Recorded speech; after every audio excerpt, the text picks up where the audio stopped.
जब अकरम को लगा कि अभिनव काबिल हो चुका है तब उसने उसे माफिया किंग के गद्दी पर बैठाया, लेकिन अपनी असली पहचान सबसे छुपाने की एक शर्त भी रखी। अगर ये शर्त टूटी तो अभिनव को इस गद्दी से हाथ धोना पड़ सकता है।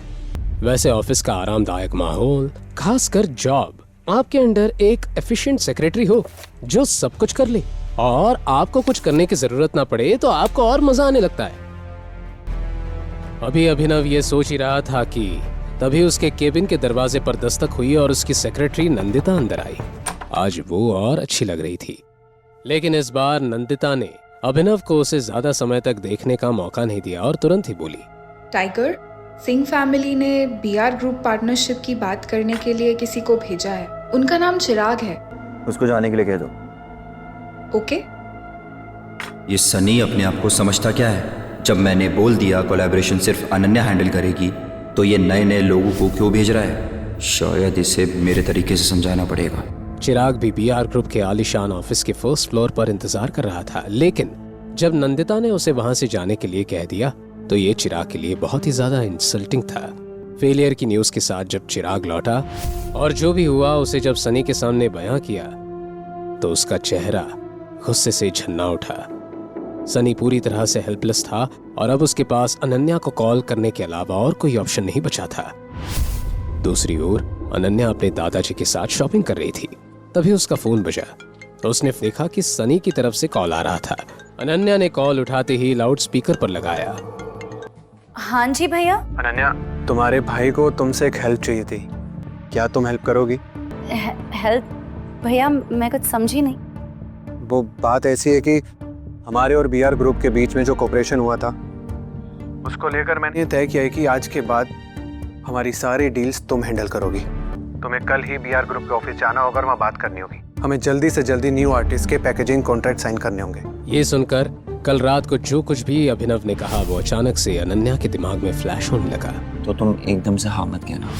सॉरी भैया, आपने ये मैटर चिराग को संभालने के लिए दिया था ना, तो मुझे लगता है कि हाफ वे डन ही हो गया है तो उसे ही संभाल दीजिए। वो क्या है ना, अगर 4 लोग एक खीर बनाए तो खिचड़ी बन जाती है। चलिए भैया, मेरे पास और भी बहुत काम है, बाद में बात करती हूँ। ये तुम क्या कर रही हो बेटा? तुम्हें पता भी इसके कॉन्सिक्वेंसेस क्या हो सकते हैं? हरदेव के हिसाब से अनन्या ने हाथ आई एक अच्छी अपॉर्चुनिटी ठुकरा दी थी। सनी ने तो सामने से ही कॉल किया था और रिक्वेस्ट की थी, लेकिन अनन्या ने तो पल्ला ही झाड़ दिया। अनन्या डिजाइनर बुटीक से बाहर आकर एक बेंच पर बैठ गई और उसने तुरंत अभिनव को एक मैसेज किया। दूसरी तरफ अभिनव फोन पर अकरम से बात कर रहा था। उन दोनों का प्लान था कि आज का लंच साथ में करते हैं। जैसे ही अभिनव ने फोन रखा वैसे ही उसने देखा कि अनन्या ने उसे मैसेज किया है। अभी थोड़ी देर पहले भैया का कॉल आया था। वो मुझे कह रहे थे कि बीआर ग्रुप के साथ अब मुझे ही कॉर्पोरेशन करना है। मैंने उन्हें मना कर दिया। अब मुझे क्या करना चाहिए? जब अभिनव ने ये मैसेज पढ़ा तो उसका दिल खुशी के मारे गार्डन हो गया था।